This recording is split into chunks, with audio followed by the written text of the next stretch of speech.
شوہر یہ سمجھ بیٹھتے ہیں کہ جناب بس اب ہم ایسے، ہمیں جو ہے وہ قرآن نے فرما دیا کہ مرد عورتوں پہ حاکم ہے، تو ہم پتہ نہیں ایسے حاکم ہوئے کہ دنیا کا بادشاہ بھی ایسا حاکم نہیں ہوگا جیسا شوہر بیوی پہ حاکم بنا ہوا۔ شوہر کو بیوی پر فوقیت حاصل ہے، درجہ بلند ہے اس کا، لیکن اس بلند درجے کا مطلب جو ہے 24 گھنٹے اور 60 سال کی ایسی نوکری نہیں کہ جس کے اندر کبھی آرام نام کی چیز ہی نہیں، ایسا نہیں ہے۔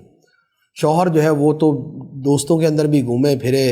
وہ جہاں چاہے جائے، جو چاہے کھائے، جب چاہے آئے، جب چاہے جائے، اور بیوی بس جو ہے وہ شوہر رات کے 3 بجے بھی آئے تو بیوی دروازے کے پاس ہی جناب وہ بیٹھی ہونی چاہیے کہ پتہ نہیں کب موصوف آ کے دروازہ کھٹکھٹائیں گے اور میں نے جم مار کے دروازہ کھولنا ہے، ایسا نہیں ہے۔ تو اس کو بھی اپنی بیوی کے آرام کا خیال کرنا ہوتا ہے۔ شوہر سارا دن جو ہے وہ کیا نام ہے روڈوں پہ پھرتا رہے اور رات میں آ کے بولے کہ میری ٹانگیں بڑی درد کر رہی ہیں تو لہذا صبح تک میری ٹانگیں دباتے رہو۔ تو یہ جو فضولیات والی خدمات ہیں، یہ خدمات نہیں، خدمت سے مراد کہ جو معقول لوگوں کے گھروں میں جو خدمات لی جاتی ہیں اور جس کی کوشش کی جاتی ہے۔ شوہر کو بھی یہ دیکھنا ہوتا ہے کہ وہ بیوی کو جو حکم دے رہا ہے اس کے لیے اس پہ عمل درآمد کرنا کتنا ممکن ہے۔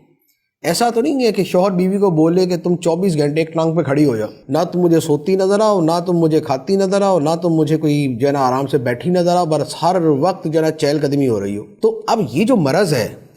کہ شوہر نے جو ہے وہ پانی بھی غلطی سے شادی کے بعد کبھی خود اٹھ کے نہیں لینا، اور اس نے کبھی تنکا بھی نہیں توڑنا، اور کبھی معمولی سے معمولی کام بھی نہیں کرنا، یہ جو شوہر جو ہے وہ عادات بد جو ہے وہ اپنا کے بیٹھے ہوں، تو بہرحال یہ ان کی غلطی ہوگی کہ اب اگر بیوی ان کی بات نہیں مانتی اور ان کی پرواہ نہیں کرتی۔ جائز حکم میں ہی اطاعت کرنے کی اجازت ہے، ناجائز میں نہیں۔ یعنی شوہر بولے کہ تم اپنے ماں باپ سے تعلق توڑ دو، تو اب ماں باپ سے تعلق توڑنا جائز نہیں ہے، تو اس میں شوہر کی اطاعت کرنے کی ضرورت نہیں ہے، بلکہ یہ اطاعت کرنا ہی جائز نہیں ہوگا۔